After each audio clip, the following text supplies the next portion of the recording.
When a penniless widow returns to the estate of her childhood, seeking only honest work, the last person she expects to face is the Duke whose heart she allegedly broke 9 years ago. But he finds her hiding in the stables, exactly where they once shared stolen kisses and whispered promises. One word from his lips shatters the careful distance she'd built around her shame. You, now trapped between a cruel lie and an impossible truth, neither can escape what they thought they'd buried forever.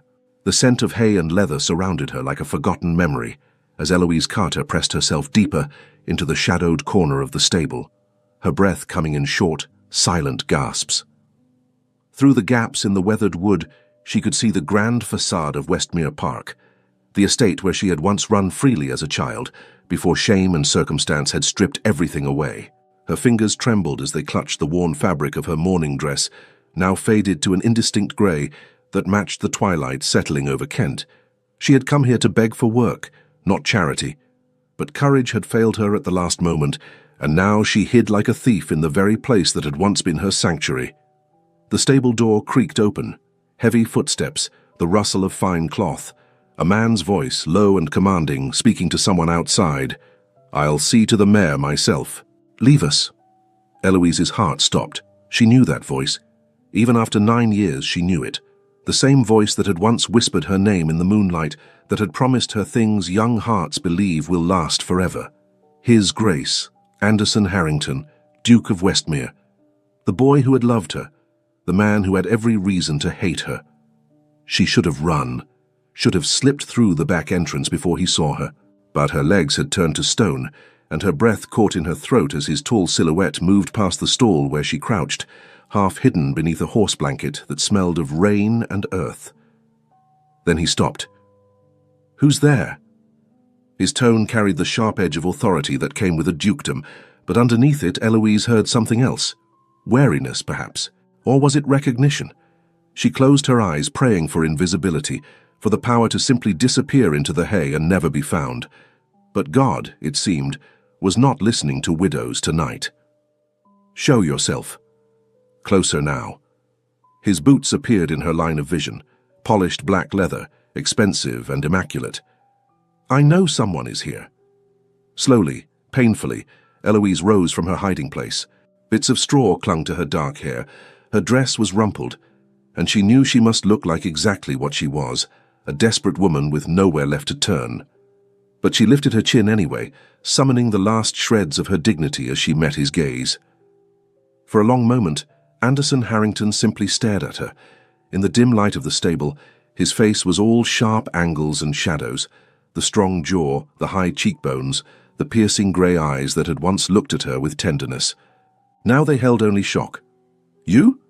The word fell from his lips like an accusation, like a prayer, like a wound reopening after 9 years of careful healing.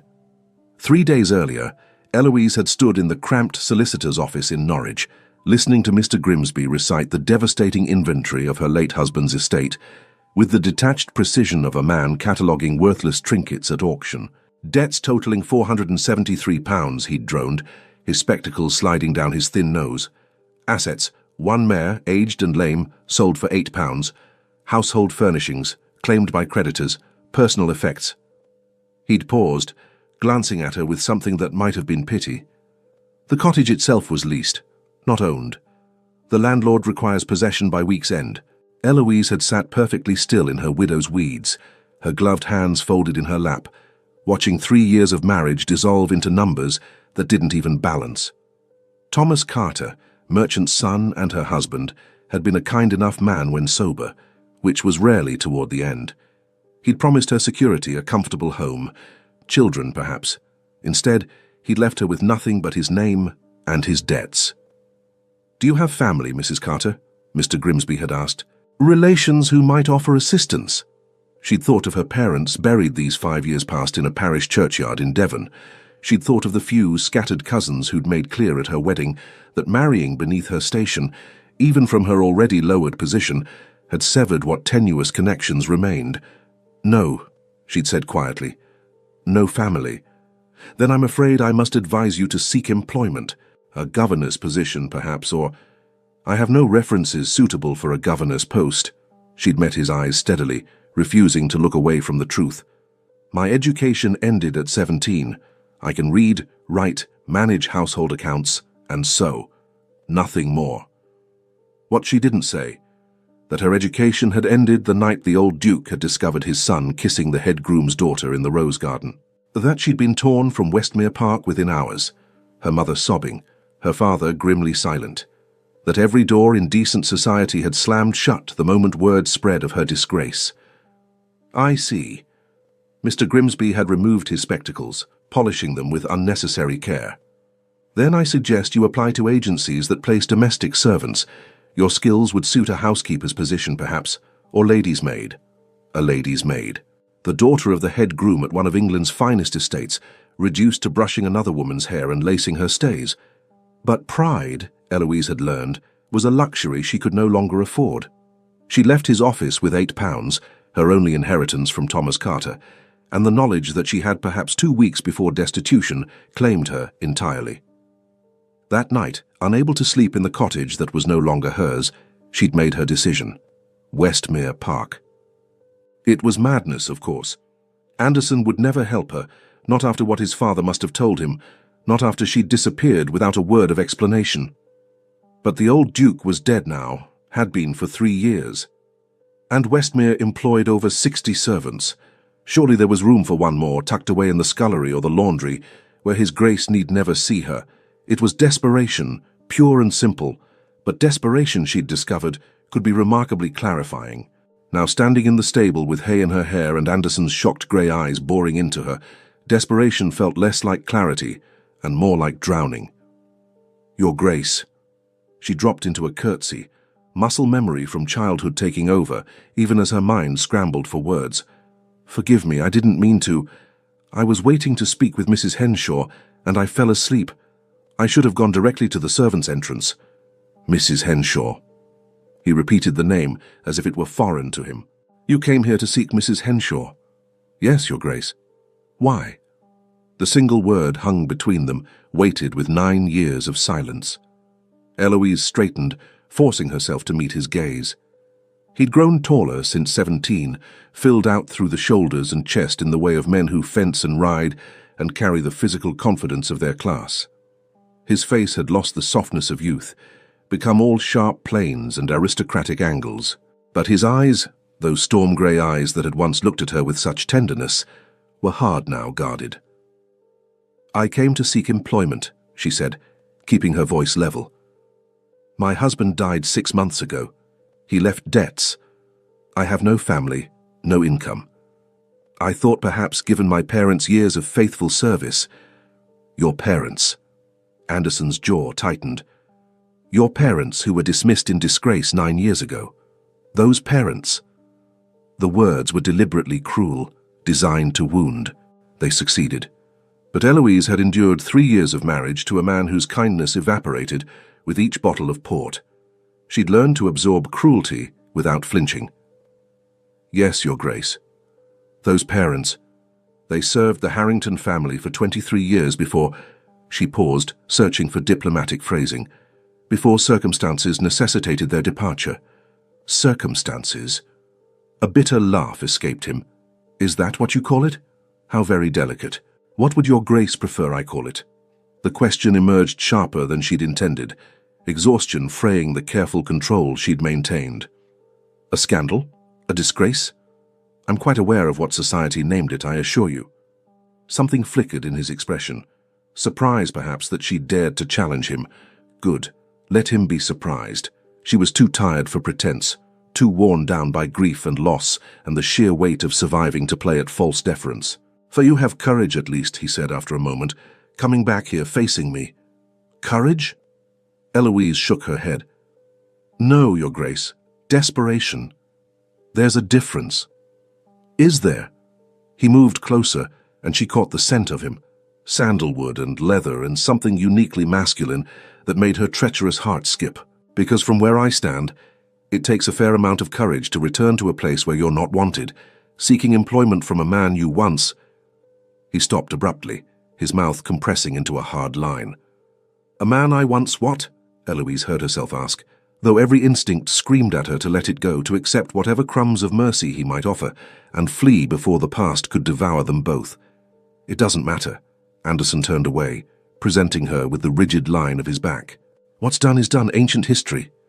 "Then why does it feel like an open wound?" The words slipped out before she could stop them, raw and honest and foolish.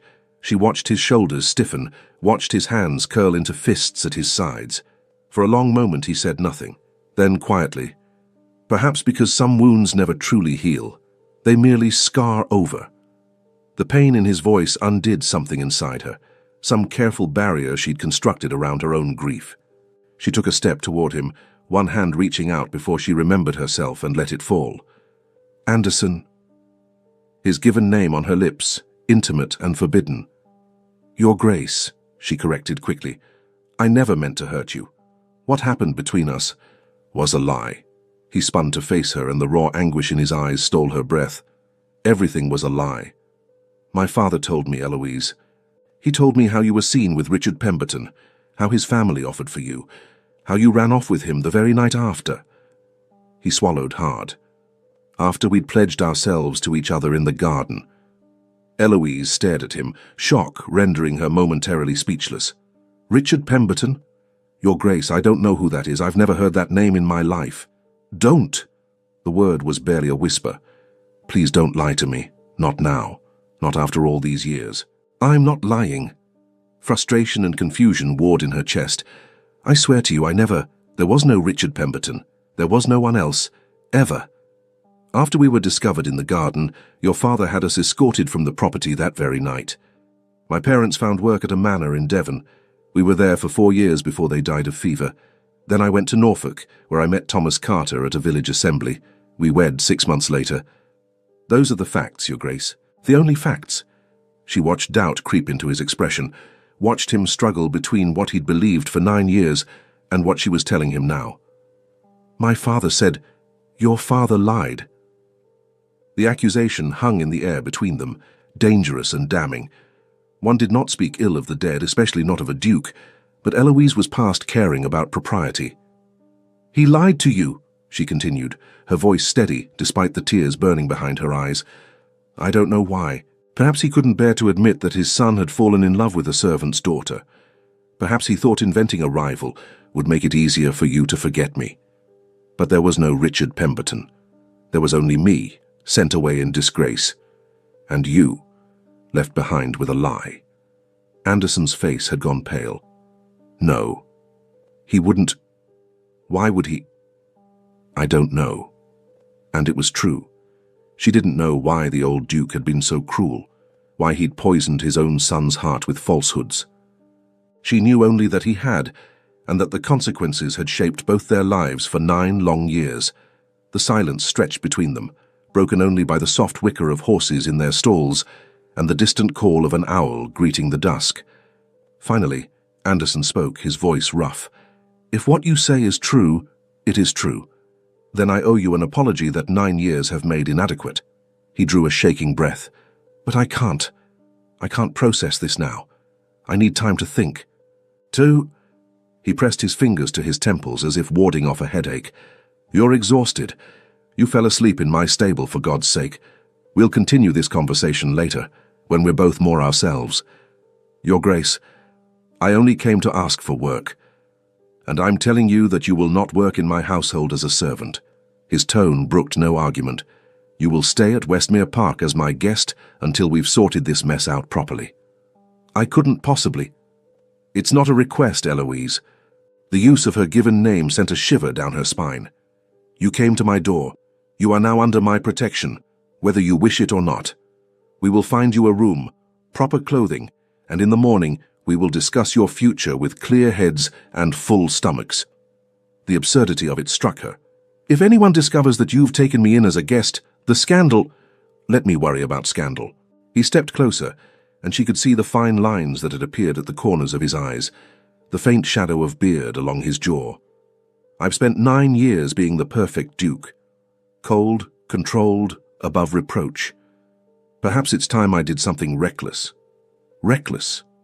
A hysterical laugh bubbled up in her throat. "Taking in your former—" What had she been to him? Love?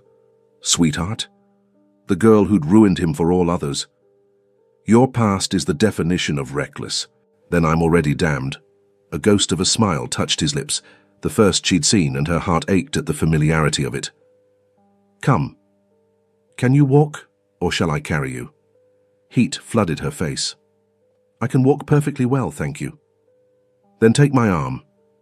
The path to the house is uneven, and you're swaying on your feet.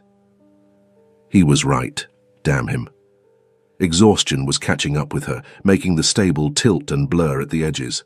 With trembling fingers, she placed her hand on his offered sleeve, feeling the solid warmth of him beneath the fine wool. They walked in silence through the gathering twilight, past the rose garden where they'd been discovered all those years ago, past the oak tree where he'd carved their initials one summer afternoon. Each landmark was a ghost, a memory, a knife in her heart. I never forgot you, Anderson said suddenly, so quietly she almost missed it. I tried. God knows I tried. But every woman my mother paraded before me, every eligible lady who batted her lashes and angled for a proposal, none of them were you. Eloise's step faltered.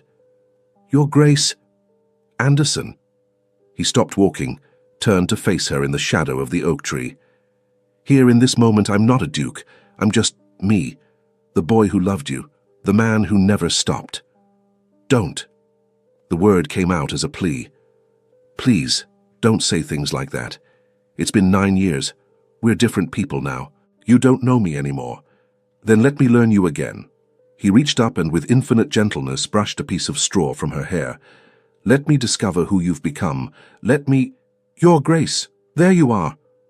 They sprang apart as a woman's voice cut through the intimacy of the moment. Eloise turned to see a tall, elegant figure approaching from the house, her silver hair perfectly coiffed, her black silk gown proclaiming her status as the Dowager Duchess. Lady Whitcomb, Anderson's mother, and from the expression on her face as she took in the scene before her, her son standing far too close to a dishevelled woman in faded mourning, Eloise knew that whatever fragile peace they'd found in the stable was about to shatter. Mother, Anderson said, his voice carefully neutral, allow me to introduce Mrs. Eloise Carter. She'll be staying with us as our guest. The Dowager Duchess's eyes, the same storm grey as her son's, swept over Eloise with the cutting precision of a blade. Will she indeed? Lady Whitcomb's smile was ice wrapped in silk. How unexpected, and just in time for the season. How very fortunate. The words were polite, the meaning underneath was clear as crystal. You are not welcome here. You will bring scandal upon this house, and I will see you gone before you can do any more damage to my son. Eloise stood frozen, trapped between Anderson's protective presence and his mother's obvious hostility, and wondered if perhaps she should have slept in that ditch after all. At least ditches didn't come with Dowager Duchesses. The guest chamber to which Eloise was shown might as well have been a gilded prison. Decorated in shades of cream and pale blue, with a four-poster bed large enough to sleep four, and windows overlooking the moonlit gardens, it was more luxurious than any room she'd inhabited in her entire life. It was also, she noted with grim irony, directly across the hall from Anderson's own chambers. The Dowager Duchess had made her displeasure abundantly clear during the tense walk to the house. While Anderson had attempted to explain Eloise's presence, carefully editing the truth to avoid mentioning their past connection, Lady Whitcomb had listened with the sort of polite, frozen attention that promised future recriminations. Of course we must offer hospitality to those in need, she'd said, each word precisely enunciated. The Harrington family has always been generous to the less fortunate. Though I confess, I'm surprised you didn't send her to the village inn, Anderson. Surely that would have been more appropriate. Mrs. Carter was employed by this family for many years, Anderson had replied, his jaw tight. Her parents served my father faithfully. I will not turn her away when she's in distress. Employed? Lady Whitcomb's gaze had raked over Eloise's shabby dress. Yes, I remember her parents, the groom and his wife. They left rather suddenly, didn't they? Some sort of unpleasantness. The word hung in the air like poison. Now alone in her beautiful prison, Eloise sank onto the edge of the bed and pressed her hands to her face. What had she done? Coming here had been madness. Staying as Anderson's guest was worse than madness. It was suicide for what remained of her reputation. A knock at the door made her jump. "Yes?" A young maid entered, her arms laden with clothing. "Begging your pardon, ma'am, but His Grace sent these for you. Said they belonged to his late cousin, Miss Harriet, and that you were of a size. There's a blue morning dress, 2 day dresses, and a dinner gown for this evening." "This evening?" Eloise's stomach dropped. "Am I expected to dine with the family?" "His Grace insists upon it, ma'am." The girl laid the dresses carefully across a chair. "Dinner is at 8. Shall I help you dress?" What choice did she have? Refuse and insult her host. She'd already imposed enough. "Thank you. That would be kind." An hour later, bathed and dressed in a gown of deep violet silk that fit surprisingly well, Eloise studied her reflection in the looking-glass and barely recognized herself. The maid, Annie, she'd learned, had arranged her dark hair in a simple but elegant style, and the borrowed dress, while a year or 2 out of fashion, was finer than anything Eloise had worn since leaving Westmere as a girl. She looked, she thought with dark humor, almost like a lady. The illusion wouldn't last. It never did. Dinner was an exercise in carefully controlled warfare. The dining room at Westmere Park could seat 40 with ease, but tonight only 3 places had been set at one end of the long mahogany table. Anderson sat at the head, impeccable in his evening clothes, his expression giving nothing away. Lady Whitcomb occupied the seat to his right, her posture perfect, her silver hair gleaming in the candlelight, and Eloise sat to his left, acutely aware that she was the interloper, the unwanted guest who'd disrupted the careful order of this ducal household. "Tell me, Mrs. Carter," Lady Whitcomb said as the first course was served, her tone all polite inquiry. "Where in Norfolk did you reside? I'm not familiar with the Carter family." "We lived in a small village outside Norwich, Your Grace. My late husband's family were merchants, nothing grand." "Merchants?" Lady Whitcomb's lip curled ever so slightly. "How practical. And your husband has been deceased how long?" 6 months, Your Grace." "My condolences." The words were perfunctory. "And you have no children from the union?" "No, Your Grace." "How fortunate. Children do complicate matters when one is left destitute." Eloise's fingers tightened on her fork. Beside her, she heard Anderson's sharp intake of breath. "Mother." "I'm merely making conversation, Anderson. Surely, Mrs. Carter doesn't take offense at plain speaking." Lady Whitcomb turned her glacial gaze on Eloise. "After all, you did come here seeking employment. Clearly your circumstances are reduced. There's no shame in acknowledging facts." "You're quite right, Your Grace," Eloise said, keeping her voice level. "There is no shame in acknowledging facts. My husband left debts. I have no income. I came here hoping for honest work. Those are the facts. And yet my son has installed you as a guest rather than an employee. One might wonder why." The implication was clear as crystal. Eloise felt heat rise to her cheeks, but before she could form a response, Anderson set down his wine glass with enough force to make it ring. "One might also wonder," he said coldly, "why you feel the need to interrogate a woman who has suffered loss and hardship, Mother. I would have thought Christian charity might prevail over curiosity." "Christian charity is all very well," Lady Whitcomb replied unruffled, "but Christian prudence suggests we inquire into the character of those we invite under our roof, especially with the season beginning in a fortnight. Imagine if Lady Arabella were to call and find this situation." There it was, Lady Arabella Montford, the ambitious beauty whom Lady Whitcomb had been pushing Anderson toward for the past 2 years. Eloise had heard the name mentioned in the village gossip before she'd even reached Westmere Park. The perfect Duchess-in-waiting, daughter of an earl, impeccably connected, and determined to land the most eligible duke in England. "Lady Arabella's opinions do not concern me," Anderson said flatly. "They should. The woman you marry will be Duchess of Westmere. She will bear your heirs. She will represent this family in society. These are not matters to be taken lightly." "I'm well aware of my duties, Mother." "Are you?" Lady Whitcomb's gaze flicked to Eloise, then back to her son. "Because from where I sit, it appears you've allowed sentiment to cloud your judgment. Again." The word "again" fell like a stone into still water, sending ripples of meaning through the room. Eloise understood immediately. Lady Whitcomb knew about the garden, the kisses, the young love that had been crushed under the heel of propriety and lies. "I think," Eloise said quietly, setting down her napkin, "that I should retire. I'm not feeling well." "Mrs. Carter," Anderson began, but she was already rising. "Please forgive me, Your Grace. The journey was taxing, and I find I'm more fatigued than I realized." She fled before he could protest, before Lady Whitcomb could deliver another cutting remark, before the fragile composure she'd maintained could shatter entirely. Behind her she heard Anderson's voice, sharp with anger. "That was unconscionably rude, Mother." "Was it? I thought it was necessary.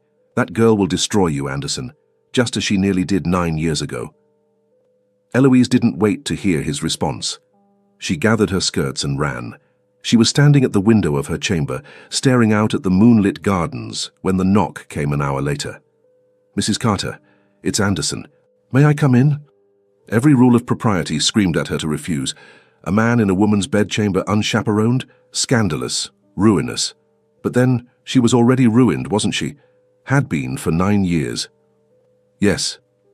He entered quietly, closing the door behind him but leaving it slightly ajar.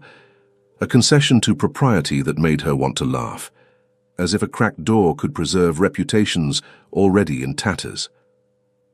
"I came to apologize for my mother," he said without preamble. "She had no right to speak to you that way."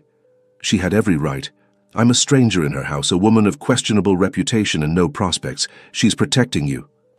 "From what? From you?" Anderson crossed to stand beside her at the window, close enough that she could feel the warmth radiating from him. "Eloise, I know what happened 9 years ago wasn't your fault. If what you told me in the stable is true, it is true. Then my father lied to me. Deliberately, cruelly, his hands clenched into fists. I've spent 9 years hating you for something you never did. 9 years believing you chose someone else, that I meant nothing to you." The pain in his voice undid her. Without thinking, she reached out and placed her hand over his fist, feeling the tension thrumming through him like a bowstring pulled taut. "You meant everything to me," she whispered.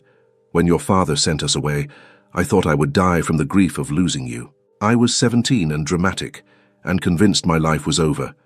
In some ways, I suppose it was. The life I'd imagined, at least." His hand turned beneath hers, fingers interlacing with hers, in a gesture that felt both achingly familiar and impossibly dangerous. "I looked for you," he said quietly. "After my father died, when I inherited the title, I hired investigators, but your parents had passed, and you'd married and moved, and the trail went cold in Norfolk. I thought perhaps you'd left England entirely. I nearly did. Thomas talked of emigrating to America, but he could never save enough for the passage." She laughed bitterly. "Couldn't save anything, as it turned out. Every penny went to cards or drink or his next grand scheme." "Did he hurt you?" The question was soft, but underneath it ran a current of something dark and protective that made her shiver. "Not with his fists," she answered honestly. "But there are other ways to hurt a person. Other ways to make them feel small and worthless and trapped." Anderson's jaw tightened. "If he weren't already dead, don't." She squeezed his hand. "He's gone. That chapter of my life is closed. I'm trying to write a new one now." "Then let me help you write it."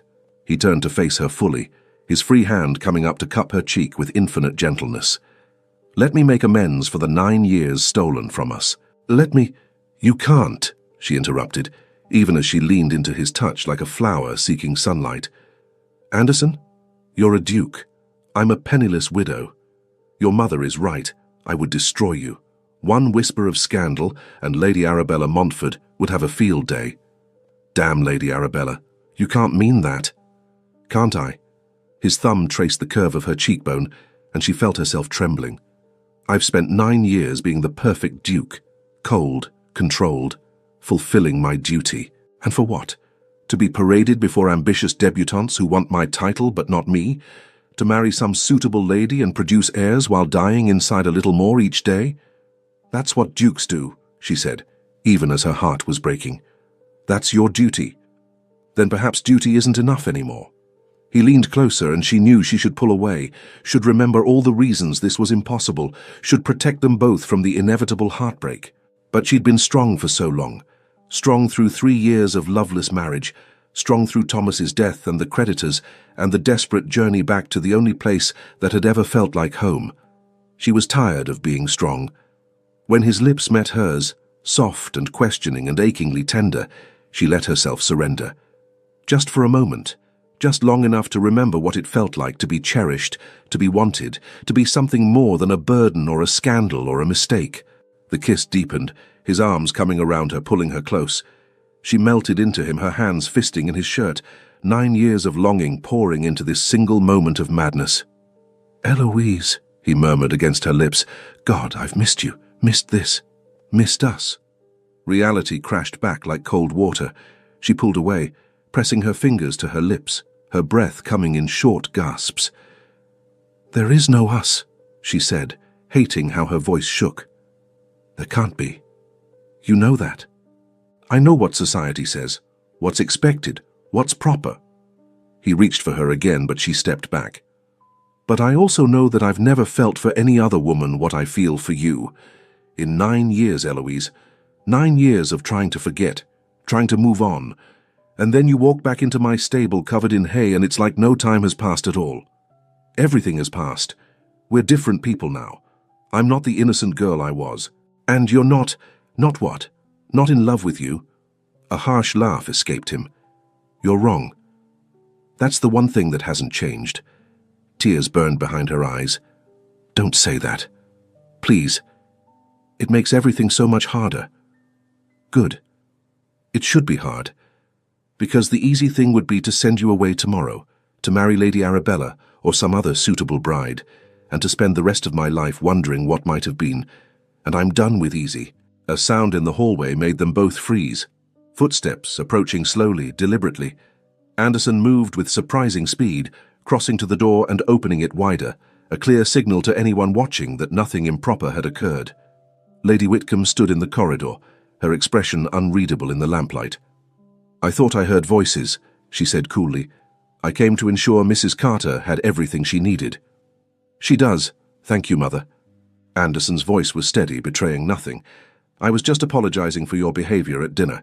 How dutiful of you." Lady Whitcomb's gaze slid past him to where Eloise stood frozen by the window. "Mrs. Carter, I wonder if I might have a word with you tomorrow in private. There are matters we should discuss." It wasn't a request, it was a summons. "Of course, Your Grace," Eloise heard herself say. "Excellent. Shall we say 10 o'clock in the morning room?" Without waiting for an answer, Lady Whitcomb turned to her son.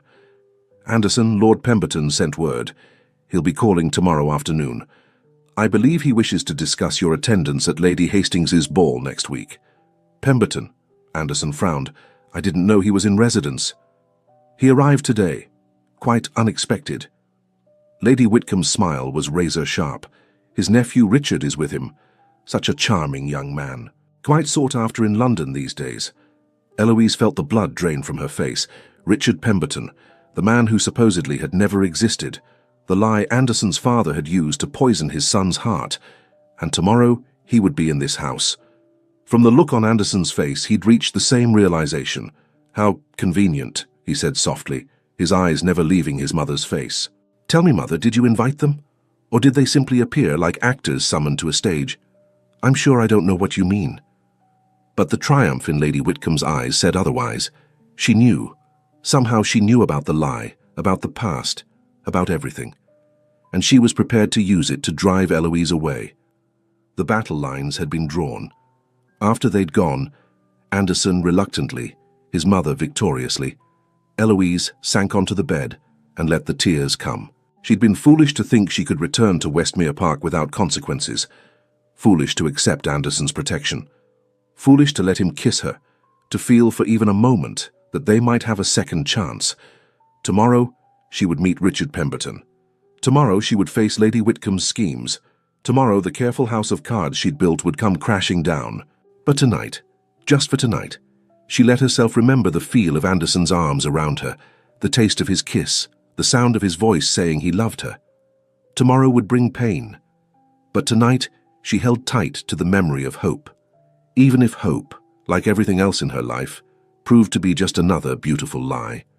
Morning came too quickly, bringing with it a pale spring sunshine that mocked Eloise's sleepless night. She'd lain awake for hours, replaying the kiss, dreading the coming confrontation, and trying to devise some escape from the trap that was closing around her. By the time Annie arrived with breakfast and hot water for washing, Eloise had made her decision. She would leave Westmere Park today, before the meeting with Lady Whitcomb, before Richard Pemberton's arrival, before she could do any more damage to Anderson's reputation or her own battered heart. "Begging your pardon, ma'am," Annie said as she laid out a morning dress of pale blue muslin, "but Her Grace sent word. She'll see you at 10 o'clock sharp in the morning room. She don't like to be kept waiting." "I'm well aware," Eloise forced a smile. "Thank you, Annie." But as the girl helped her dress, pinning her hair into a simple knot, Eloise's resolve wavered. Leaving without facing Lady Whitcomb felt cowardly. And hadn't she promised herself after Thomas's death that she would never again run from difficult truths? At precisely 10 o'clock, she descended to the morning room. Lady Whitcomb sat in a shaft of sunlight, her silver hair gleaming, her morning gown of grey silk perfectly pressed. She looked like a queen holding court, and Eloise felt every inch the supplicant as she dropped into a curtsy. "Sit," Lady Whitcomb commanded, gesturing to a chair opposite her own. "We have much to discuss, and I prefer plain speaking to dancing around unpleasant topics." Eloise sat folding her hands in her lap to hide their trembling. "You care for my son," Lady Whitcomb began without preamble. "Don't deny it. I saw the way you looked at him last night, the way he looked at you. There seemed little point in lying. I do. I have since we were children." "How touching." The words dripped with sarcasm. "And yet you married another man, left Anderson to grieve and eventually harden his heart. Do you have any idea what those first years were like for him? The drinking, the recklessness. He nearly killed himself racing his curricle through London streets in the rain, all because he couldn't bear the thought that you'd chosen someone else." Guilt lanced through Eloise's chest. "I never chose anyone else. I was sent away. I married Thomas because I had no other options, because my parents needed the security his offer provided. But I never stopped." She caught herself swallowing hard. "It doesn't matter now. What's done is done." "Precisely." Lady Whitcomb leaned forward, her grey eyes, so like Anderson's, boring into Eloise with laser focus. "What's done is done. The past is past, and you need to leave it there." "I intend to. I'm leaving Westmere Park today." "Are you?" Lady Whitcomb's eyebrow arched. "How noble, how self-sacrificing, and how utterly pointless." Eloise blinked. "I don't understand." "Don't you? Let me explain then." Lady Whitcomb rose, moving to the window with the fluid grace of a woman accustomed to commanding rooms. "My son is a duke, a wealthy, titled, eligible duke. Every matchmaking mama in London has been throwing daughters at him for years. He's rejected them all. Do you know why?" No. "Because of you." Lady Whitcomb turned, her expression unreadable. "Because some foolish part of him never stopped believing in the fairy tale you two created as children. Love conquering all, hearts transcending class, romantic nonsense that has no place in reality. Then surely you should be pleased I'm leaving." "Oh, I would be, if I thought it would work." A bitter smile touched Lady Whitcomb's lips. "But I know my son. If you run now, he'll follow. He'll create a scandal trying to find you, trying to save you. He'll throw away his position, his reputation, everything our family has built, all for a penniless widow who can give him nothing but heartache." The words struck like blows, each one calculated to wound. "What would you have me do, then?" "Stay." The answer was so unexpected that Eloise gasped. "Stay, and show him exactly who you are. Not the idealized memory he's been carrying, not the tragic heroine of some romantic novel, but the real you, a woman worn down by hardship, marked by an unhappy marriage, unsuited to the demands of being a duchess." "You want me to stay so you can humiliate me?" Anger sparked in Eloise's chest. "So you can parade me before society and watch them tear me apart?" "I want you to stay so Anderson can see the truth." Lady Whitcomb's voice softened, just slightly. "I'm not a cruel woman, Mrs. Carter. I take no pleasure in your suffering. But I love my son, and I will not stand by and watch him destroy himself for a dream that can never be reality." "You think I'll hurt him?" "I know you will. Not intentionally, perhaps, but inevitably."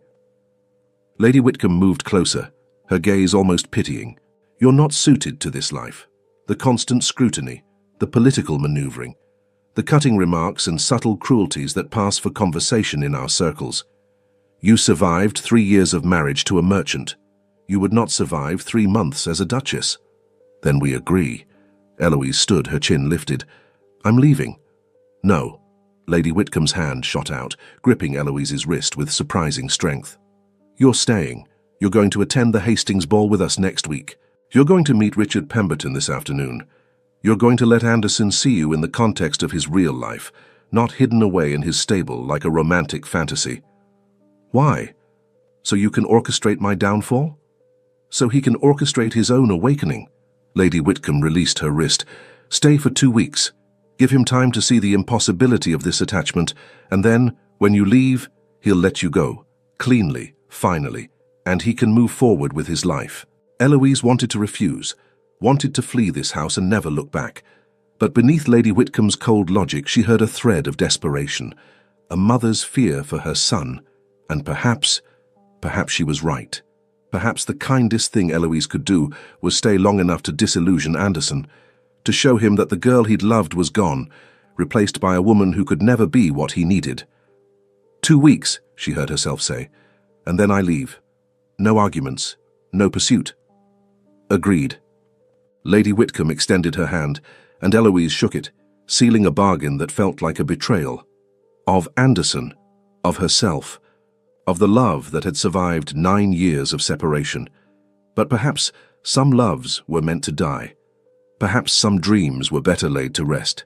Before we continue with Eloise and Anderson's story, I want to take a moment to connect with you. If you're enjoying this tale of second chances and forbidden love, I'd be so grateful if you'd subscribe to our channel. There are so many more sweeping romances, heart-wrenching moments, and satisfying happily ever afters waiting for you here. And I'm curious, have you ever had to choose between what your heart wanted and what seemed practical? Have you ever loved someone you thought you couldn't have? Share your thoughts in the comments below. I love hearing your stories and connecting with this wonderful community we're building together. Now let's return to Westmere Park, where the afternoon is about to bring a revelation that will shake everything Eloise thought she knew about the past. Richard Pemberton arrived at 3 o'clock, accompanied by his uncle Lord Pemberton, and from the moment Eloise laid eyes on him in the drawing room, she knew with absolute certainty that she had never seen him before in her life. He was handsome enough, tall, fair-haired, with the easy confidence of a man accustomed to admiration. But there was nothing in his face, his bearing, his voice that stirred even the faintest flicker of recognition. "Mrs. Carter," he said when Lady Whitcomb performed the introductions, bowing over her hand with practiced charm. "What a pleasure. I don't believe we've had the honor of meeting before." "No," Eloise said clearly, watching Anderson's face from the corner of her eye. "We haven't. I'm quite certain of it." "Are you?"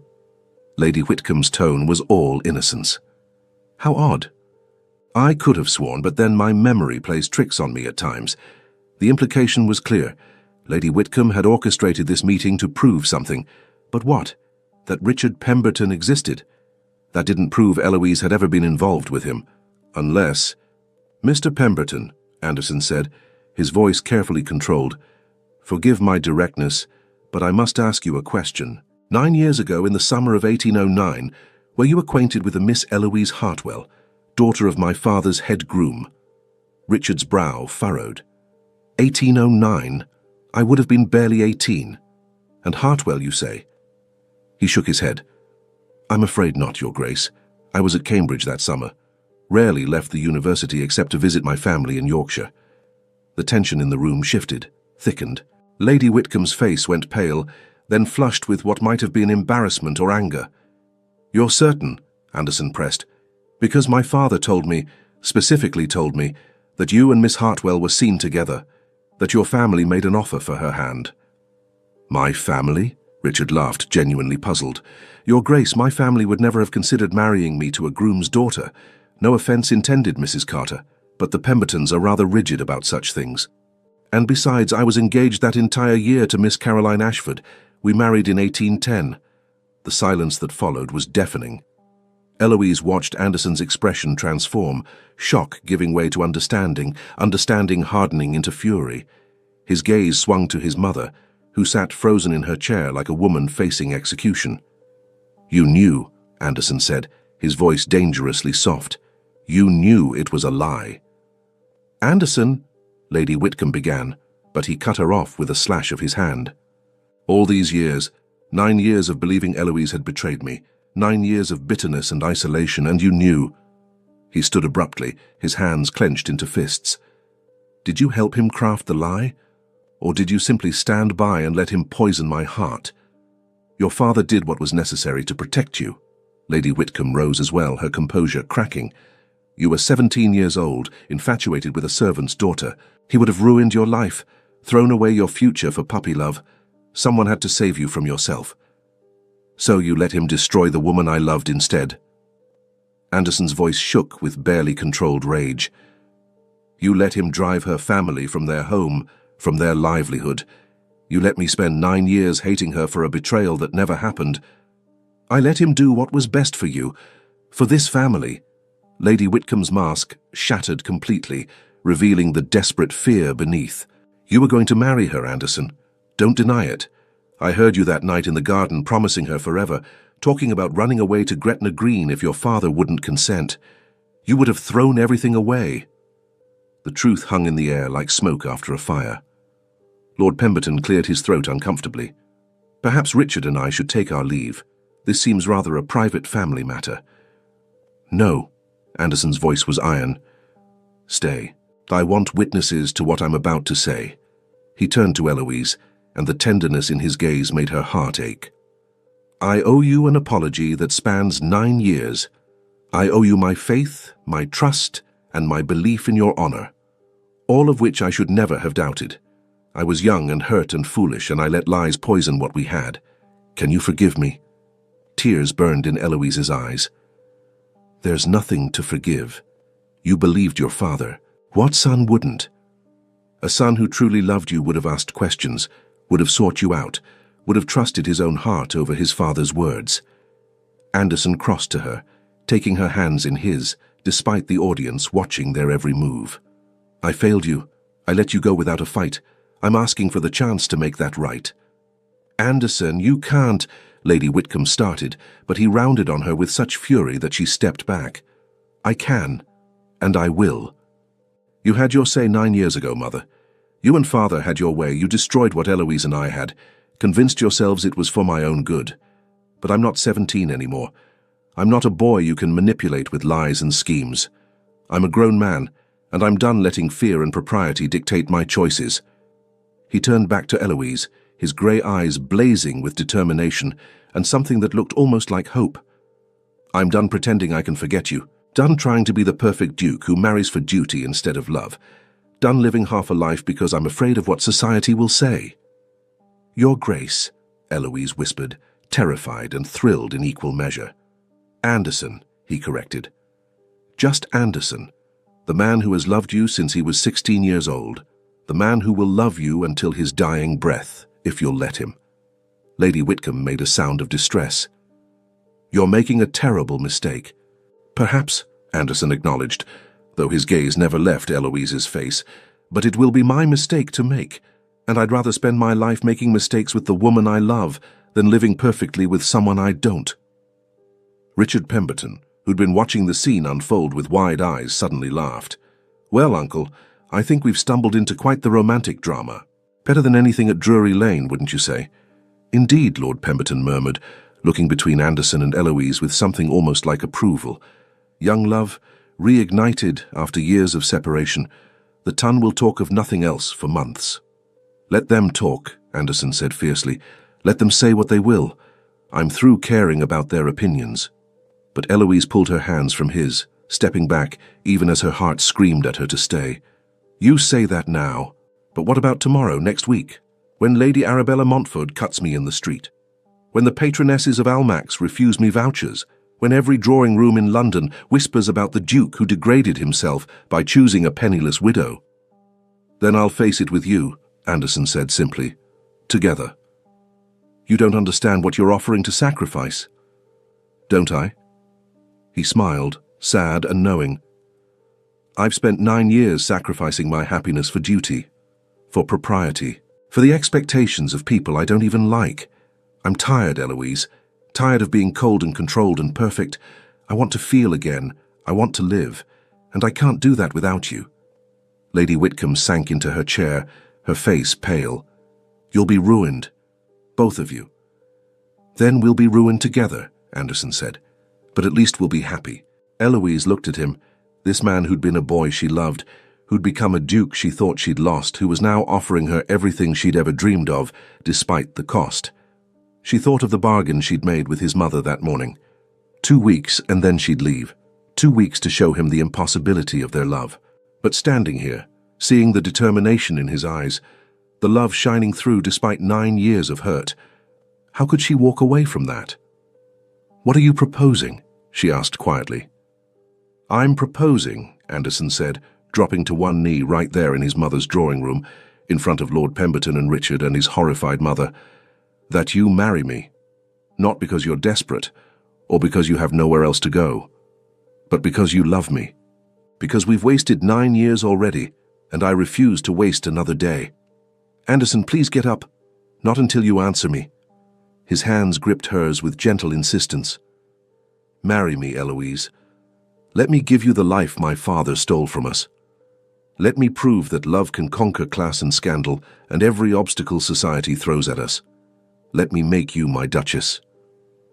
The room held its collective breath, and Eloise, looking down at the man who'd held her heart since she was 16, felt the careful walls she'd built around her hope begin to crumble. "If I say yes," she whispered, "there's no going back. The scandal will be enormous. I know. Your mother will never forgive you. I'll earn her forgiveness in time, or I won't. But I won't sacrifice you again. Society will tear us apart. Then let them try." His smile was fierce, protective, utterly fearless. "They'll find I'm not as civilized as they think when it comes to protecting what's mine." Eloise felt tears slip down her cheeks. "You're mad. Completely." He pressed a kiss to her knuckles. "Is that a yes?" She thought of all the reasons to refuse, thought of Lady Whitcomb's warnings of the coming season, of the battle they would face, thought of Lady Arabella Montford and the cutting remarks and the social death that awaited them both. And then she thought of 9 years of loneliness, of loving a man she thought she'd lost, of dying slowly inside a loveless marriage while dreaming of grey eyes and stolen kisses in the garden. She'd been practical, she'd been prudent, she'd done what was expected, and it had brought her nothing but pain. Perhaps it was time to be reckless. "Yes," she breathed. "God help us both. Yes." Anderson surged to his feet and kissed her soundly, right there in front of everyone. Propriety be damned, and Eloise kissed him back, pouring 9 years of grief and longing and hope into the press of her lips against his. When they finally broke apart, both breathing hard, Richard Pemberton was applauding. "Bravo! Best entertainment I've had in months." Lord Pemberton was smiling. "Congratulations, Your Grace, Mrs. Carter. May you have all the happiness you deserve." And Lady Whitcomb sat frozen, her face a mask of shock and something that might have been grudging resignation. "You've made your choice," she said finally, her voice hollow. "I pray you don't come to regret it." "I won't," Anderson said firmly, his arm around Eloise's waist. "The only thing I regret is not making it 9 years ago." As Lord Pemberton and Richard took their leave, still chuckling about the dramatic turn of events, Eloise leaned into Anderson's embrace and allowed herself, for the first time in years, to believe in happiness. But in the back of her mind, a small voice whispered warnings. The battle was far from over. Lady Arabella Montford hadn't yet learned of the engagement. The season was about to begin, and London society was a far crueler battlefield than a drawing room in Kent. Still, with Anderson's arms around her and his heart beating steady against hers, Eloise thought perhaps, just perhaps, love might be enough, even if the world was determined to prove her wrong. The announcement of the Duke of Westmere's engagement to Mrs. Eloise Carter appeared in the Times 3 days later, buried strategically on page 4, where Anderson hoped it might escape immediate notice. It did not. By the time their carriage arrived in London for the season, the gossip had already spread through every drawing room, club and assembly in Mayfair like wildfire through dry tinder. The Duke of Westmere, cold, aloof, impeccable, was marrying a nobody, a widow, a woman whose parents had been servants. The scandal was delicious. "Are you ready for this?" Anderson asked as their carriage rolled to a stop before Harrington House on St. James's Square. His hand found hers in the shadows of the vehicle, warm and steady. Eloise looked out at the imposing townhouse, its windows gleaming in the afternoon sun, and felt her stomach clench with anxiety. No, but I don't suppose that matters. It matters to me. He lifted her hand to his lips, pressing a kiss to her knuckles. If this becomes too much, if they're too cruel, we can leave London, return to Westmere Park. Let society be damned. And give them the satisfaction of driving us away? Eloise summoned a smile she didn't feel. No, we face them together, as you said. Lady Whitcomb, who'd maintained an icy silence for the entire journey from Kent, finally spoke. Bravery is admirable, Mrs. Carter, but bravado will only take you so far in London. These people are not country gentry who can be impressed by pretty speeches. They are vipers in silk, and they will strike without mercy. Then it's fortunate I've survived worse than vipers, Eloise replied coolly. Something flickered in Lady Whitcomb's eyes, respect perhaps, or merely acknowledgement of a worthy adversary. We shall see. The next 3 days passed in a blur of preparation. Anderson had hired a modiste to create a wardrobe suitable for a duchess, though Eloise protested the expense. Gowns in jewel tones appeared, emerald silk, sapphire velvet, ruby satin, each more beautiful than anything she'd ever owned. A lady's maid was engaged, a French woman named Colette who could arrange hair in the latest styles and navigate the complex rituals of London fashion. And through it all, Anderson remained at her side, teaching her the subtle rules of ton society, introducing her to his closest friends, preparing her for the battle ahead. Lady Hastings's ball is tomorrow night, he said over breakfast on the 4th morning. It will be your first true test. Every major family in London will attend, including Lady Arabella Montford, Eloise finished. I know. I've heard she's not pleased about our engagement. Eloise laughed without humour. I imagine not. She expected to be the next Duchess of Westmere. Instead, that honour goes to a penniless widow with no connections. I'd be furious too. You're not penniless anymore, Anderson pointed out. I've settled £20,000 on you as part of the marriage settlement, and once we're wed, you'll have access to the Duchess's accounts. Anderson. She set down her teacup. The money doesn't matter. It's kind of you, but I'm not marrying you for your fortune. I know that. His hand covered hers. But I want you to have security, independence.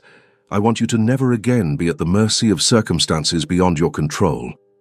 The tenderness in his voice made her throat tighten. You're too good to me. Impossible. I could never be good enough to make up for 9 wasted years. Before she could respond, the butler appeared with the morning's calling cards. His expression was carefully neutral as he presented the silver tray to Anderson.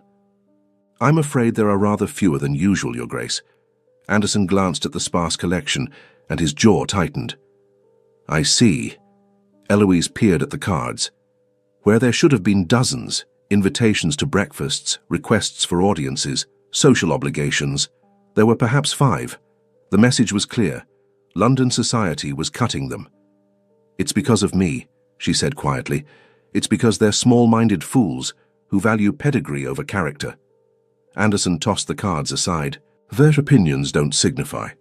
But they did signify, and they both knew it.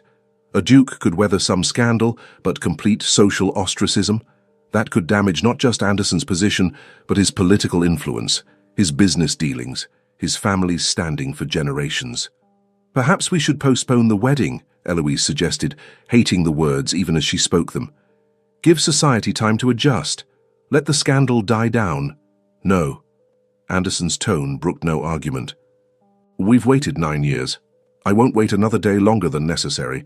The bans have been read. We marry in 3 weeks as planned. But if society refuses to accept me, then society can go to hell. He stood, moving around the table to pull her to her feet, his hands framing her face with infinite gentleness. Listen to me, Eloise. I don't care if every door in London closes to us. I don't care if we're never invited to another ball or assembly. I care about you, about us, about building a life together. Everything else is noise. She wanted to believe him, wanted to think that love really could conquer all, that their happiness mattered more than social acceptance. But she'd lived in the world long enough to know that isolation had a price, that being shut out could hollow a person from the inside. "What if you come to resent me?" she whispered. "What if 5 years from now you look around at what you've lost and wish you'd chosen differently?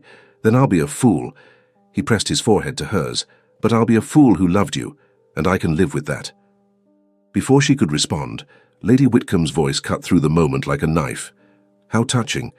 However, you might want to preserve some of this sentiment for tomorrow night. You'll need it." They turned to find her standing in the doorway, impeccably dressed in lavender silk, her expression unreadable. "Lady Arabella sent word," Lady Whitcomb continued. "She'll be attending the Hastings ball, as will her father, the Earl of Montford, who is, as I'm sure you're aware, a close personal friend of the Prince Regent. If she chooses to make a scene, Anderson, the consequences could extend far beyond social embarrassment." "Let her try," Anderson said flatly. "I've made my choice. Nothing she says will change it." "Perhaps not, but Mrs. Carter might feel differently when faced with public humiliation." Lady Whitcomb's gaze shifted to Eloise. "Lady Arabella is not a woman who accepts defeat gracefully. She will strike where it hurts most. Your past, your poverty, your unsuitability. Are you prepared for that?" Eloise lifted her chin. "I've been preparing for it since I said yes." "Have you?" Lady Whitcomb's smile was cold. "We shall see." The evening of the Hastings ball arrived with the weight of an execution. Eloise dressed with Colette's help in a gown of deep emerald silk that brought out the color of her eyes, her dark hair arranged in an elegant coiffure threaded with pearls Anderson had given her. She looked, she had to admit, like a duchess, but inside she felt like a fraud. "You're beautiful," Anderson said, when she descended the stairs to meet him. He stood waiting in the foyer, devastatingly handsome in his evening clothes, his eyes warm with admiration and something deeper. "You'll be the most stunning woman in the room." Flattery won't make the evening any less daunting. "Perhaps not. But it's still true." He offered his arm. "Shall we?" The ballroom at Hastings House was a blaze of light and colour, filled with the cream of London society in their finest jewels and silks. Conversation hummed like bees in a hive, punctuated by laughter and the delicate clink of champagne glasses. And when the Duke of Westmere and his fiancée were announced, the humming stopped. Every eye in the room turned to stare. Eloise felt the weight of those gazes like physical blows, assessing, judging, finding her wanting. Beside her, Anderson stood tall and proud, his hand covering hers where it rested on his sleeve. "Courage," he murmured. "I'm with you." They descended into the ballroom like soldiers entering battle. The first hour passed in a blur of strained politeness. Some guests offered congratulations that rang hollow, others simply stared, and many, too many, turned away entirely, refusing even the courtesy of acknowledgement. Eloise endured it with her head high and her smile fixed, but each cut, each whispered aside, each deliberately turned back carved away another piece of her composure. "They're staring at me like I'm a curiosity in a museum," she whispered to Anderson during a brief moment of privacy. "They're jealous," he corrected. "You're beautiful, intelligent, and you've captured the heart of a man they all wanted for their daughters. Of course they're staring, or they're appalled that a servant's daughter dared to reach above her station. Their appalledness is not your concern." But it was her concern, because she could see the strain in Anderson's face, the tension in his shoulders. He was fighting for her, defending her with every pointed comment and cold glare he directed at the gossips. But how long could he sustain that fight before it exhausted him? "Your Grace." They turned to find a woman approaching, tall, blonde, exquisitely beautiful, in a gown of ice-blue silk that must have cost a fortune. Lady Arabella Montford. Even if Eloise hadn't known her name, she would have recognized her from the proprietary way she looked at Anderson, the thinly veiled hostility in her gaze when it shifted to Eloise. "Lady Arabella." Anderson's tone was scrupulously polite and utterly cold. "How delightful to see you." "Is it?" Arabella's smile was razor-sharp. "I confess, I'm surprised you had the courage to attend tonight, given the circumstances." "What circumstances might those be?" "Why, your engagement, of course." Arabella's gaze raked over Eloise with unconcealed disdain. "Mrs. Carter, isn't it? I must say I was shocked when I heard the news. We all were." "Shocked that His Grace should choose to marry for love rather than convenience?" Eloise asked, keeping her voice level. How singular. Love. Arabella laughed, the sound like breaking glass. How romantic. Though I suppose when one has nothing else to recommend oneself, no family, no fortune, no breeding, one must rely on sentiment. Lady Arabella, Anderson said, his voice dropping to a dangerous register, you will speak to my future wife with respect, or you will not speak to her at all. Will I? Arabella's eyes glittered with malice. Tell me, Mrs. Carter, what exactly did you do to ensnare the Duke? It must have been quite the performance. After all, a woman in your position would need to be very creative to catch such a prize. The implication was clear and utterly vile. Around them, conversation had stopped, every ear straining to hear the exchange. Eloise felt heat flood her face, felt the sting of tears she refused to shed, but before she could formulate a response, Anderson stepped between them, his body a wall of protective fury. You will apologize, he said softly, and there was something in his tone that made Arabella blanch. Now. I will do no such thing. I merely spoke the truth. You spoke slander and innuendo designed to wound an innocent woman. Anderson's voice carried across the now silent ballroom. And you did so out of spite and jealousy because I had the temerity to choose happiness over a loveless political alliance. If there is anyone here who should be ashamed, Lady Arabella, it is you. Arabella's face went white, then red. How dare you? My father will hear of this. Excellent. Please do tell him. Tell him that his daughter conducted herself without grace or dignity. Tell him that she insulted a lady under my protection and then expected to escape consequences. Anderson's eyes were glacial. And tell him that if he wishes to discuss the matter further, he's welcome to call on me. I'm always happy to defend my future wife's honor. The ballroom erupted in whispers. Arabella stood frozen, humiliated, her beautiful face twisted with rage. You'll regret this, she hissed. Both of you. I'll make certain of it. Threatening a peer of the realm. Anderson smiled without warmth. How very ill-advised. Good evening, Lady Arabella. I think you'll find your carriage waiting. It was a dismissal, public and devastating. Arabella had no choice but to retreat, sweeping from the ballroom with what dignity she could salvage, while the Tun watched and whispered and mentally tallied the score. The Duke of Westmere, 1.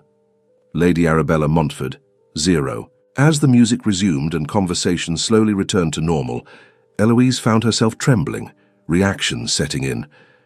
I'm sorry, Anderson murmured, guiding her toward a quieter corner. I should have anticipated she'd try something like that. You defended me. Eloise looked up at him, seeing the residual anger in his face, the fierce protectiveness.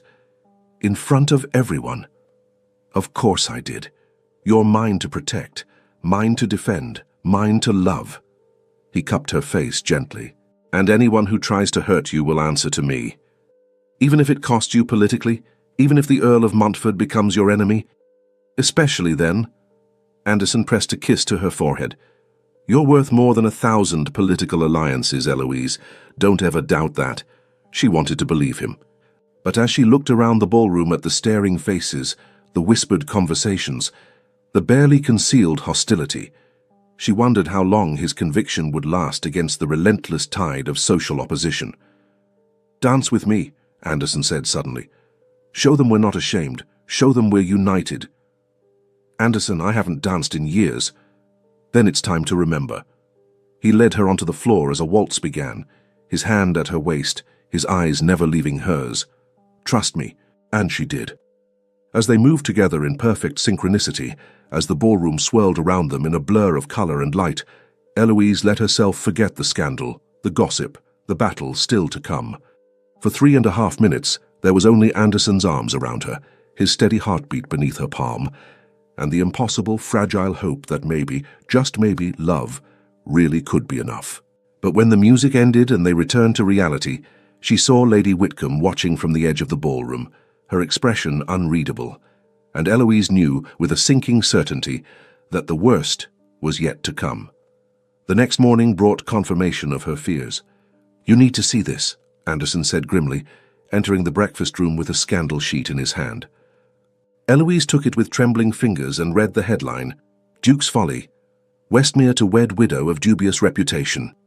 The article that followed was a masterpiece of insinuation and barely veiled accusation. It detailed her humble origins, her father's position as a groom, her mysterious disappearance from Westmere 9 years ago.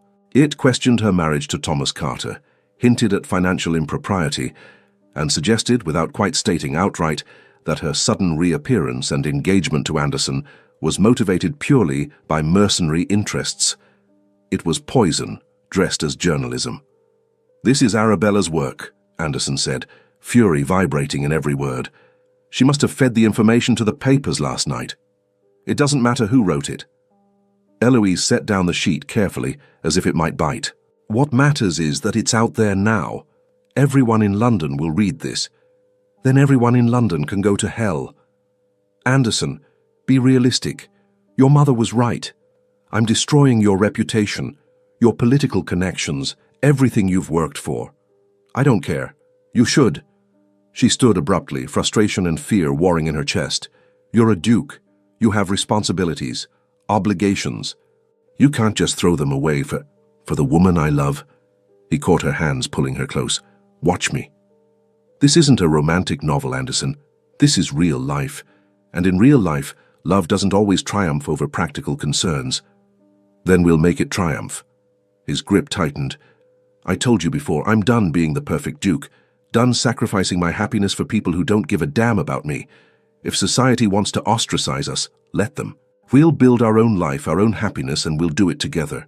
And what about children?" The question burst out before she could stop it. "What about your heirs? They'll bear the stigma of this scandal. They'll be whispered about, judged, treated as lesser because their mother was... We'll be the luckiest children in England because they'll have you as their mother." Anderson's eyes blazed with conviction. "They'll learn kindness, resilience, and courage from you. They'll learn that love and integrity matter more than social approval. And they'll grow up knowing they were wanted, cherished, and born of a love that defied every obstacle." Eloise felt tears streaming down her face. "You make it sound so simple." "It is simple. Not easy, perhaps, but simple." He wiped her tears with gentle thumbs. "Do you love me? You know I do. And I love you.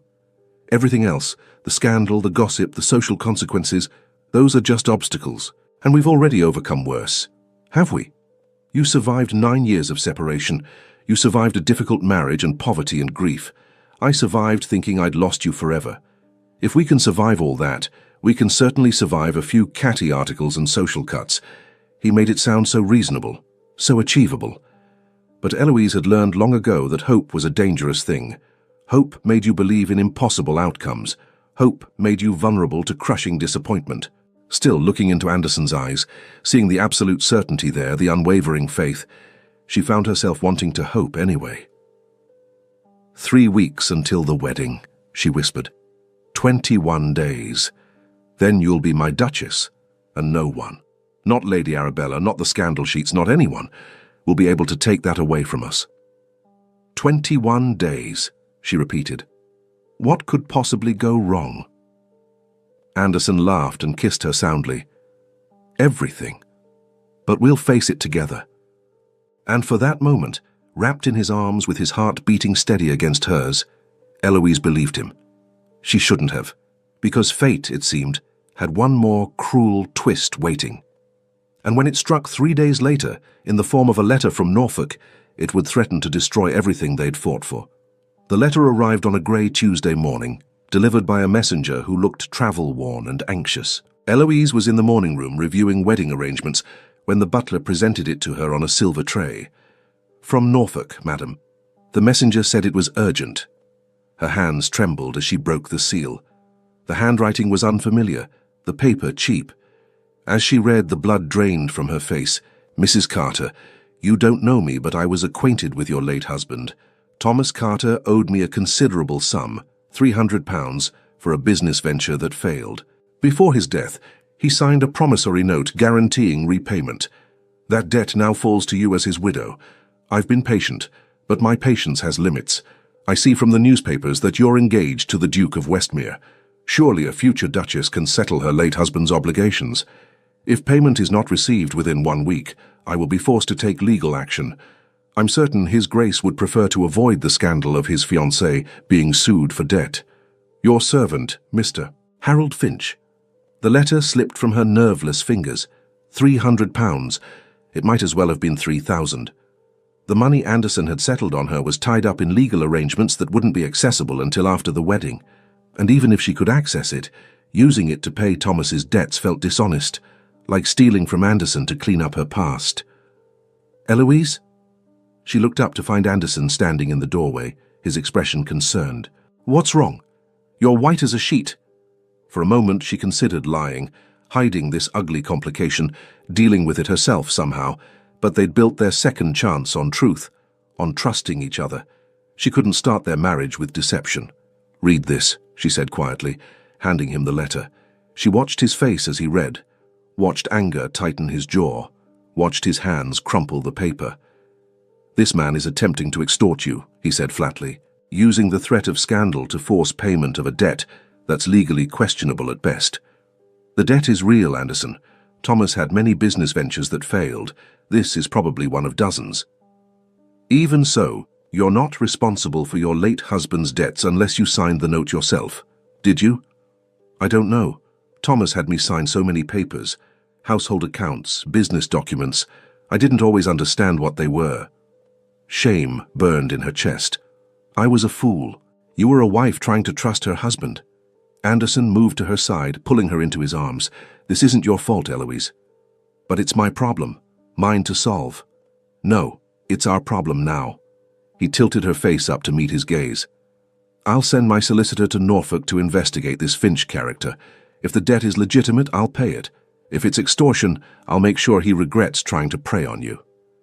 I can't let you pay my late husband's debts. You can, and you will. His tone brooked no argument. In 2 weeks, you'll be my wife. Your burdens become mine, your debts become mine. That's what marriage means, Eloise, sharing everything, the good and the bad. But the scandal, if word gets out that you had to pay £300 to settle my husband's debts, let it get out. We've survived worse these past weeks. Anderson pressed a kiss to her forehead. One more scandal won't break us. But Eloise wasn't so certain. The Ton had a limited capacity for forgiveness, and they'd already tested those limits. How much more could Anderson's reputation withstand before even his title couldn't protect him? As if summoning her by thought alone, Lady Whitcomb appeared in the doorway. I couldn't help but overhear, she said, her voice oddly subdued. May I see the letter? Anderson handed it to her without comment. Lady Whitcomb read it carefully, her expression unreadable. This Finch is a blackmailer, she said finally. The timing is too convenient. Someone, likely Lady Arabella, must have hired investigators to dig into Mrs. Carter's past and found this debt. Now they're using it to create maximum damage before the wedding. All the more reason to pay it quickly and quietly, Anderson said. No. Lady Whitcomb set down the letter with surprising gentleness. All the more reason to fight it. If you pay, you validate the claim. You make Eloise look guilty, and you set a precedent that any fortune hunter can come forward with manufactured debts and demand payment. Eloise stared at her future mother-in-law in shock. Was Lady Whitcomb actually defending her? What do you suggest? Anderson asked warily. I suggest we call his bluff. Have your solicitor demand proof of the debt, the original promissory note, documentation of the business venture, evidence that Thomas Carter actually borrowed the money. If Finch is legitimate, he'll produce it. If he's a fraud, he'll disappear. And if he sues? Then we let him. Lady Whitcomb's smile was sharp as a blade. Let him stand in court and explain why he waited until his debtor's widow was about to marry a duke before demanding payment. Let him face cross-examination about his business dealings and his convenient timing. I guarantee you he won't survive the scrutiny. It was cunning and ruthless, and surprisingly protective. Eloise found herself reassessing everything she thought she knew about Lady Whitcomb. Why are you helping me? She asked bluntly. Lady Whitcomb was silent for a long moment. Then quietly, because my son loves you, and because despite my reservations, I can see that you love him too. Not his title, not his fortune, him. She moved to the window, her posture rigid. I was wrong 9 years ago. I stood by while my husband destroyed your family and poisoned Anderson's heart with lies. I told myself it was for his own good, that he was too young to know his own mind. But I was wrong, and I've watched him suffer for it every day since." Lady Whitcomb turned, and Eloise was shocked to see tears in her eyes. "I can't give you back those 9 years, but I can stop making the same mistake now. You're going to be my son's wife, my grandchildren's mother, and I would like the chance to be your ally, rather than your adversary." It was as close to an apology as Eloise suspected she would ever receive, and perhaps it was enough. "I would like that too, Your Grace," she said softly. Anderson crossed to his mother, and, to Eloise's astonishment, embraced her. "Thank you, Mother." "Don't thank me yet," Lady Whitcomb said, but her voice was thick with emotion. "We still have 2 weeks of scandal to survive and a wedding to execute. Heaven knows what other surprises await us." As it turned out, there was one more surprise, but this one at least was pleasant. The letter from Anderson's solicitor arrived 5 days later. Mr. Finch, when confronted with the demand for documentation, had vanished from Norfolk entirely. The debt, as Lady Whitcomb had suspected, was fraudulent, likely fabricated by someone with access to basic information about Thomas Carter's financial history, but no actual promissory note. The threat was over. But the incident had shaken Eloise more than she cared to admit. It reminded her how precarious her position was, how easily her past could rise up to threaten her future.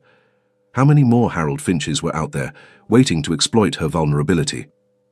"You're brooding," Anderson said, finding her in the library the evening before their wedding. "I can always tell when you're brooding. You get this little furrow right here." He touched the spot between her eyebrows gently. "I'm not brooding.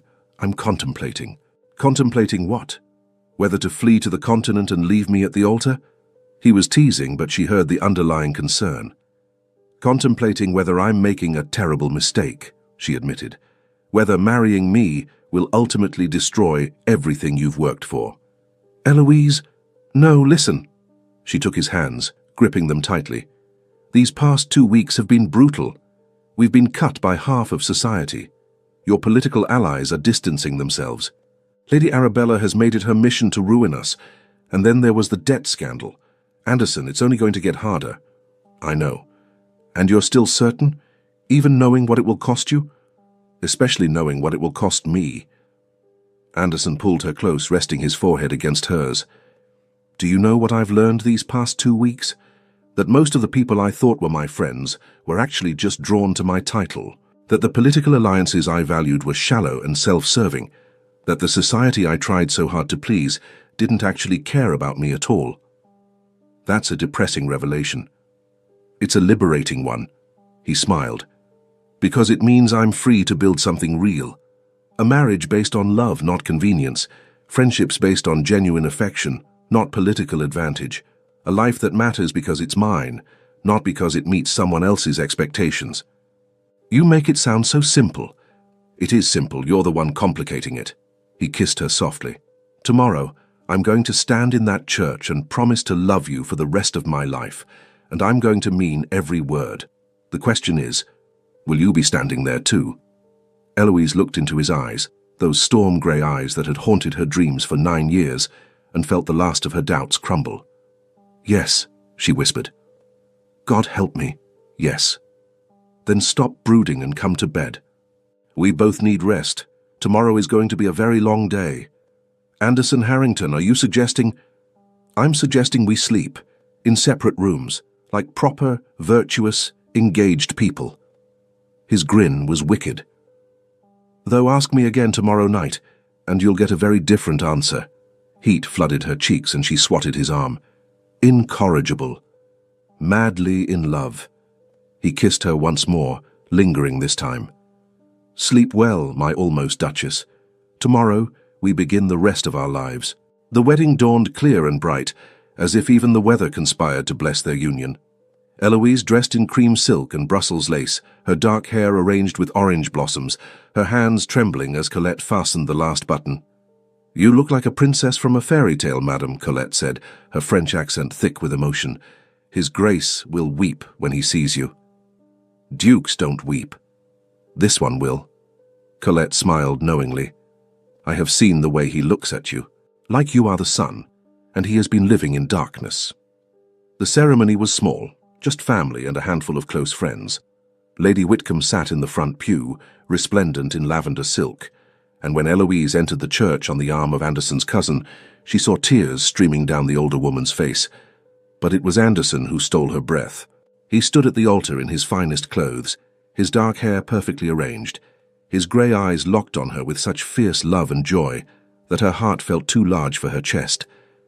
And when she reached him, when he took her hand and brought it to his lips, she saw that Colette had been right. Tears gleamed in his eyes. "You're beautiful," he whispered. "The most beautiful thing I've ever seen. You're crying." Dukes are allowed to cry on their wedding day. It's in the official handbook.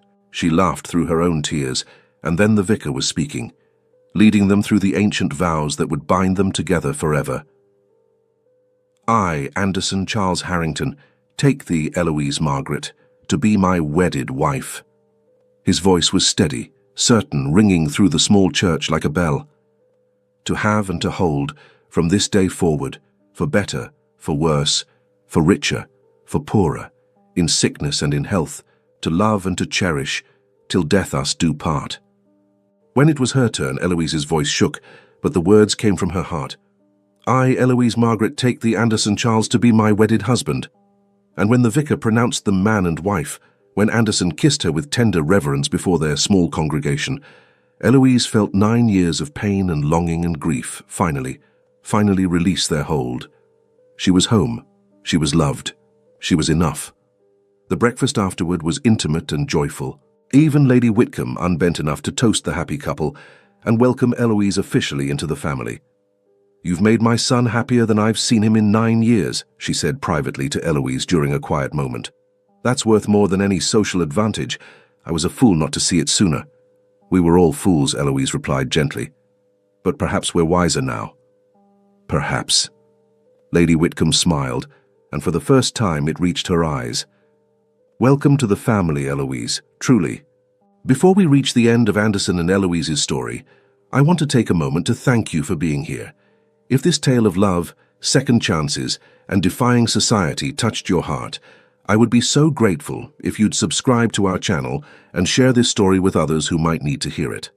And I'm curious, what did you think of Anderson and Eloise's journey? Did they make the right choice? Do you believe love can truly conquer all obstacles? I'd love to hear your thoughts in the comments. Our community here is filled with thoughtful, romantic souls, and your insights always add so much to these stories. Now let's see where life has taken our dear couple 5 years later. 5 years later, spring had returned to Westmere Park, painting the gardens in shades of green and gold that seemed impossibly vibrant after the long winter. Eloise stood at the window of the nursery, watching her husband play with their children in the garden below. Lady Charlotte, age 4, was chasing butterflies with single-minded determination, her dark curls escaping from their ribbons. Master William, just turned 2, toddled after his sister on unsteady legs, shrieking with laughter whenever Anderson swept him up and spun him in circles. 5 years. It seemed both an eternity and the blink of an eye. The first year had been difficult. She wouldn't lie about that. The scandal had taken time to die down. Doors had remained closed. Invitations had been scarce. But slowly, gradually, things had shifted. Their genuine happiness had been impossible to ignore. The obvious devotion between the Duke and Duchess of Westmere had softened even the hardest hearts.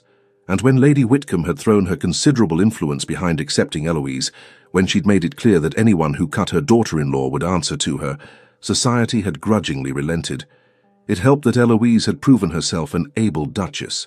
She'd reorganized the estate's charitable foundations, established a school for tenant children, and won over the local gentry with her intelligence and warmth. Anderson's political allies had discovered that the new Duchess was an asset rather than a liability. Charming, well-spoken, and genuinely interested in the welfare of their constituents. Lady Arabella had married a wealthy earl the previous year, though rumour had it the union was not a happy one. Eloise had seen her at a ball 6 months ago and had been surprised to feel only pity.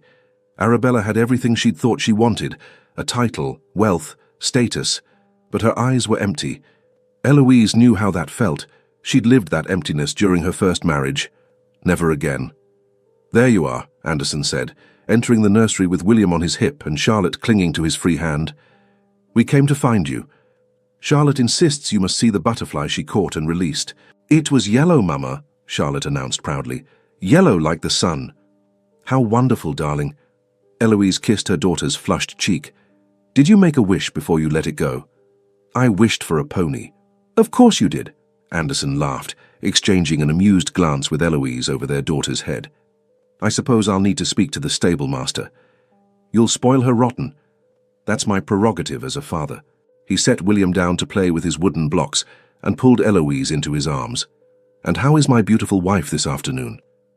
Contemplative. Dangerous. He pressed a kiss to her temple. What are you contemplating?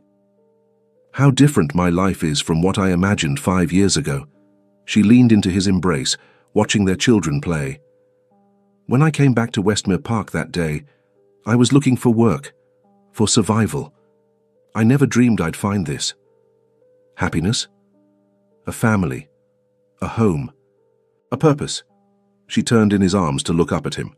You've always had me, Anderson said softly. From the moment you were 16 years old and dared me to race you to the lake. You've had my heart ever since. Even during the 9 years we were apart? Especially then, I just didn't know it was still beating until you came back. She kissed him, slow and sweet, pouring 5 years of gratitude and love into the gesture. Behind them, Charlotte made an exaggerated sound of disgust. Papa is kissing Mama again, she announced to William, who responded by giggling and clapping his hands. That's right, Anderson said, breaking the kiss, but keeping Eloise close. And I plan to keep kissing her for the next 50 years, so you'd better get used to it. 50 years, Eloise raised an eyebrow. Only 50. You're right. 60. 70. However long God grants us. His expression grew serious. Every day with you is a gift, Eloise. Every moment we share is proof that love, real, stubborn, inconvenient love, can survive anything. Even scandal?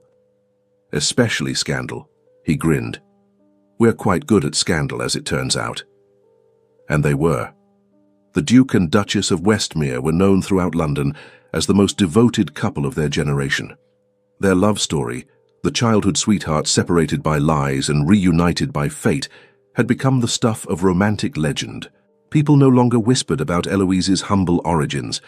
Instead, they marveled at her grace, her charity, her obvious devotion to her family. The servants adored her, the tenants respected her, and society, fickle as ever, had decided that the Duke's unconventional choice had been brilliantly romantic after all. Even Lady Whitcomb, who'd arrived that morning for her weekly visit, had admitted that she'd been wrong. You've made something beautiful here, she'd told Eloise over tea. A real family, a happy one. I see now what my son saw 5 years ago, that you were worth any price. Thank you, Eloise had replied, genuinely moved. That means more than you know. Now, watching Anderson build a tower of blocks with William, while Charlotte narrated an elaborate story about dragons and princesses, Eloise felt her heart swell with contentment, so profound it almost hurt. This was what she'd been searching for all those years ago, when she'd hidden in the stable, terrified and desperate. Not employment, not charity, but belonging, purpose, love, a home that was truly hers. What are you thinking? Anderson asked, noticing her expression. That I would do it all again, she said honestly. Every hardship, every scandal, every moment of doubt and fear. I would do it all again for this. For what? For you. For them. She gestured to their children. For the life we've built, for the family we've become. Anderson pulled her close again, and she rested her head against his chest, listening to the steady beat of his heart, the heart that had been hers since she was 16, the heart that would be hers until her last breath. I love you, he murmured into her hair. Today, tomorrow, forever. Forever, she echoed.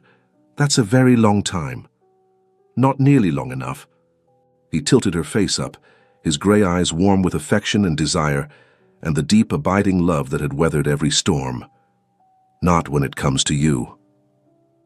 And as the spring sunshine poured through the nursery windows, illuminating the family they'd fought so hard to create, Eloise Carter Harrington, Duchess of Westmere, allowed herself to believe what she'd once thought impossible. that fairy tales could come true, that love could conquer all, that a girl who'd started life as a groom's daughter could end it as a duchess, a mother, a wife, and most importantly, as a woman who was deeply, impossibly, wonderfully loved. The past had been painful, but the future was theirs, and it was beautiful. The end.